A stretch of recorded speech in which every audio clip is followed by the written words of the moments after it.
नदी के किनारे एक गांव था, रतनपुर। उस गांव में एक चुड़ैल का साया था। वो चुड़ैल बहुत ही अजीब थी। एक दिन, मुनिया के बापू, जल्दी अंदर आइए। सुरेश अभी नींद में था, चिल्ला कर बोला, क्या हुआ? गला क्यों फाड़ रही हो? ये देखो। अरे, ये कैसे हुआ? मुनिया, क्या हुआ बेटा? उससे क्या पूछे? बेचारी तभी से डरी सहमी हुई है। लेकिन ये तो कोई गंभीर बीमारी लगती है। हाँ, देखो तो, बेचारी की चुटिया ही काट ली किसी ने। राम राम। लेकिन एक भी बाल आसपास नहीं दिख रहा। हाँ, ये हुआ क्या समझ में ही नहीं आ रहा। ऐसे ही 2-4 दिन मुनिया को देखने और सांत्वना देने वाले भी आए। अब कुछ शांति हुई ही थी कि एक दिन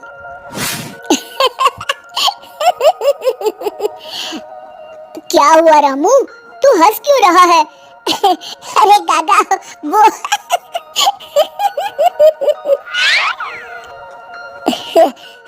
के बच्चे, कुछ बता भी। रूपा काकी की चुटिया कट गई है। हाँ, और मुन्नी भी।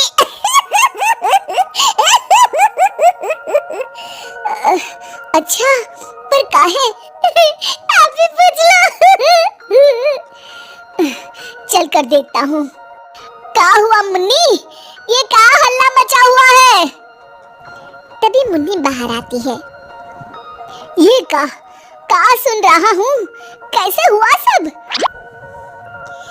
अरे क्या बताएं चच्चा, रात में रोज की तरह खा पी के सोए और सुबह देखे तो अरे राम राम। पहले तो मुझे लगा कोई बीमारी है, लेकिन ये तो लगता है पक्का किसी डायन या चुड़ैल का काम है। अब तो रतनपुर में ये औरतों की चोटी काटे जाने वाली खबरें आम हो गई। अगले ही दिन, सरिता, आज बहुत गर्मी है, मेरा बिस्तर बाहर लगा देना। जी ठीक है। सरिता ने रमेश का बिस्तर बाहर और अपना और चुनिया का आंगन में लगा लिया। रात में रमेश को प्यास लगती है। बड़ी प्यास लगी है, लगता है सरिता ने पानी नहीं रखा।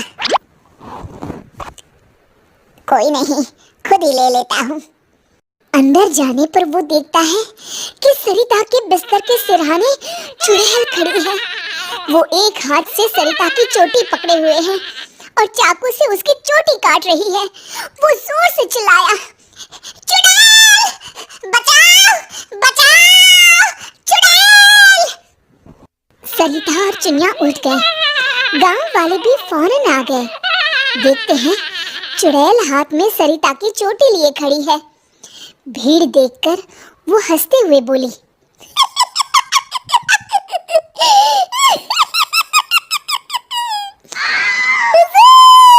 आते आते बहुत देर कर दी।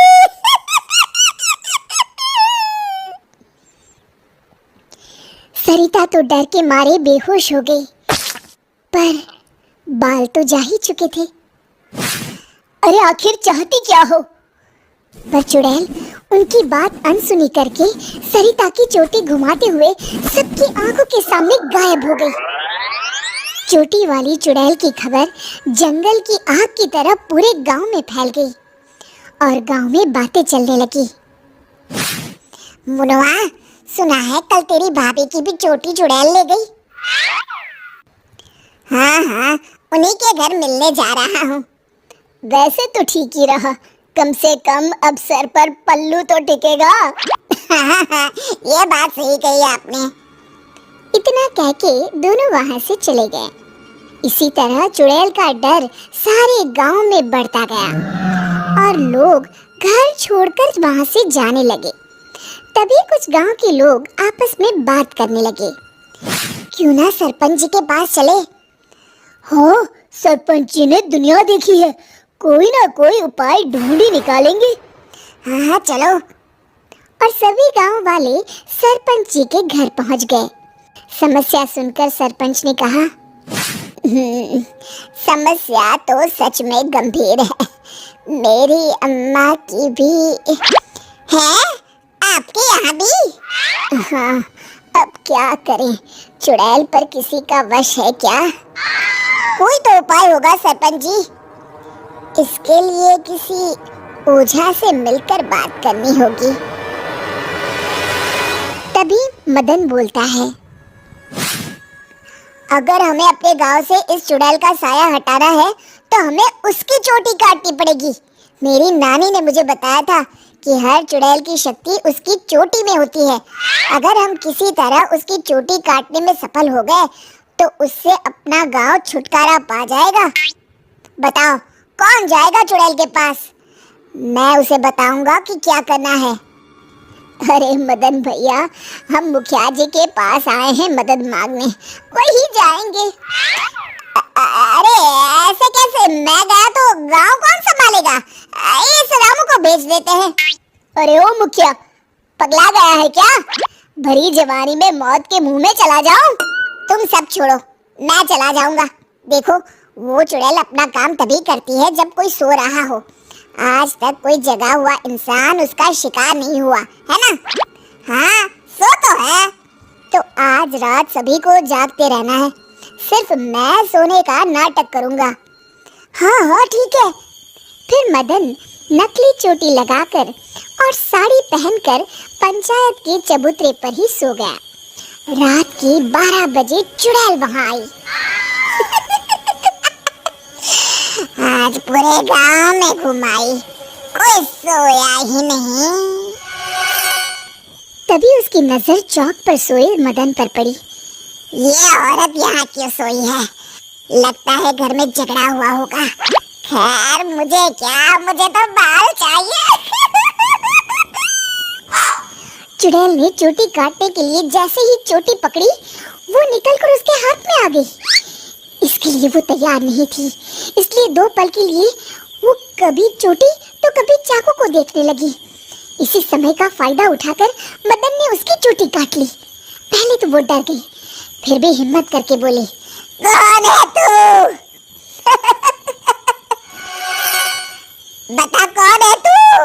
नहीं तो मैं तुझे खा जाऊंगी। तेरी चोटी मेरे पास है, तू मेरा कुछ नहीं बिगाड़ सकती। मदन उसकी चोटी दिखाते हुए हंसता है।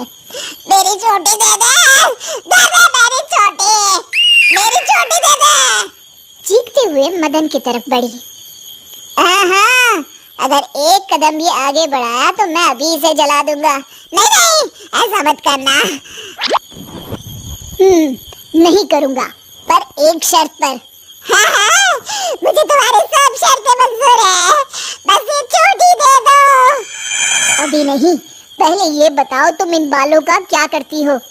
मैं इन्हें एक कुएं में डाल रही हूँ, उसे भरने के लिए। वो क्यों? जब वो कुआं भर जाएगा तो मैं सबसे शक्तिशाली हो जाऊंगी। चलो, वो कुआं मुझे दिखाओ, वहीं तुम्हें तुम्हारी चोटी दे दूंगा।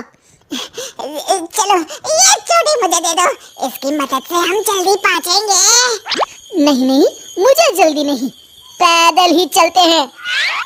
वो मदन को लेकर चलने लगी और गांव वाले भी जलती हुई मशालें लेकर उसके पीछे पीछे आ गए। सब उसकी गुफा तक पहुंच गए, जहां कुएं के अंदर उसने बाल जमा कर रखे थे। आधा कुआं तो भर गया है।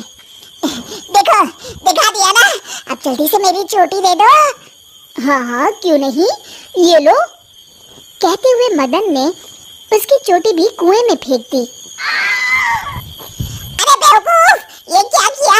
अब मैं इतने बालों में से अपनी चोटी कैसे ढूंढूंगी? वो देखो, बीच में पड़ी है। चुड़ैल कुएं में जाकर अपनी चोटी ढूंढने लगी। उसके कुएं में उतरते ही गांव वालों ने अपनी अपनी मशालें कुएं में फेंक दी। वो धू धू करके जलने लगा। अरे बचाओ रे कोई, मैं सबके बाल वापस कर दूंगी, बचाओ। साथ ही वो चुड़ैल भी जलकर भस्म हो गई। शिक्षा: अगर मिलजुल कर किसी समस्या का हल ढूंढा जाए तो समस्या अवश्य दूर हो जाती है। दोस्तों, हमें उम्मीद है कि आपको हमारी ये कहानी पसंद आई होगी। कृपया हमारे चैनल को सब्सक्राइब करें और सभी अपडेट्स के लिए बेल आइकन जरूर दबाएं। और हाँ, वीडियो लाइक और शेयर करना मत भूलिएगा। Bye bye.